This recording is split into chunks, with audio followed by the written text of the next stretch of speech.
අද අපි අලුත්ම විදිහකට වම්බටු මොජු හදන්න යන්නේ. මේ රෙසිපි එකට අවශ්‍ය ඔක්කොම ingredients description field එකෙන් ඔයාලට බලා ගන්න පුළුවන්. මුලින්ම වම්බටු කුඩා තීරු වලට කපා ගන්නවා.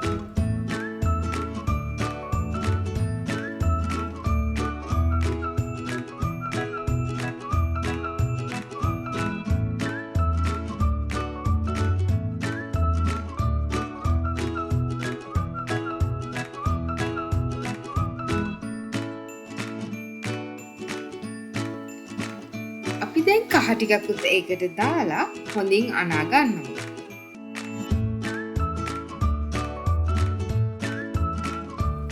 තෙල් එක රත් වුණාට පස්සේ අපි කපාගත්ත වම්බටු කැබලි ටික හොඳින් බැද ගන්නවා.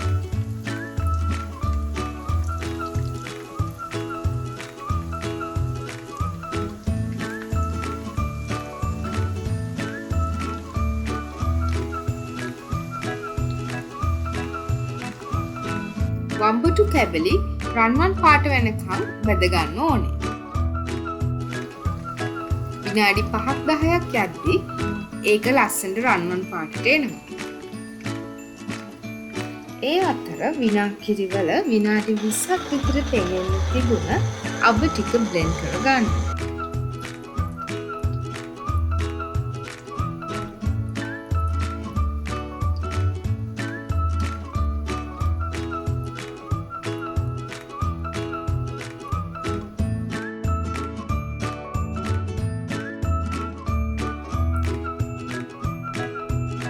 දැන් අපේ වම්බටු එක නම් බැදලා ඉවරයි. ඊට පස්සේ අපි රතු ලුණු ටිකක් හොඳින් බැද ගන්නවා.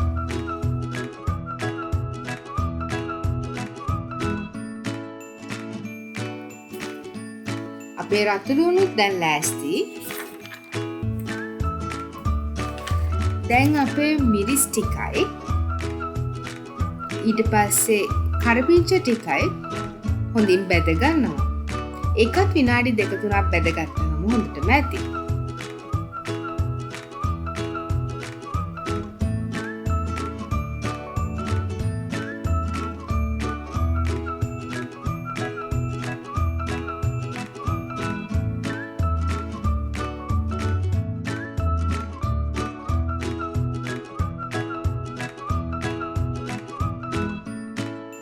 අපි බලමු කොහොමද දැන් මිශ්‍රණය හදාගන්නේ කියලා. විනාකිරි ටික මුලින්ම දාගන්න අපි භාජනයකට. දැන් අපි සීනි එකතු කරනවා. ඊට පස්සේ ලුණු ටිකත් අපි එකතු කරගන්නවා.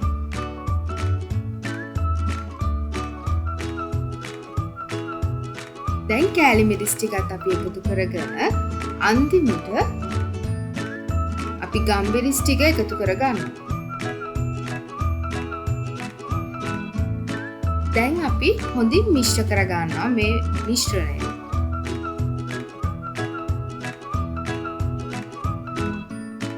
ඔයාලට අවශ්‍ය නම් දැන් රස බලන්න පුළුවන්. දැන් අපි කරන්නේ බැදගත්ත ඔක්කොම එළවලු ටික භාජනය ඇතුළට දාන්න.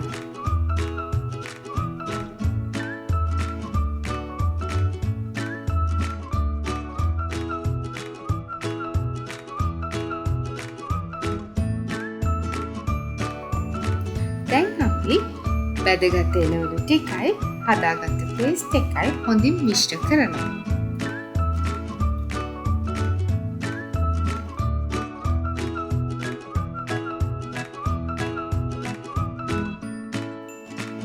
වම්බටු මොජු එක දැන් ලෑස්ති.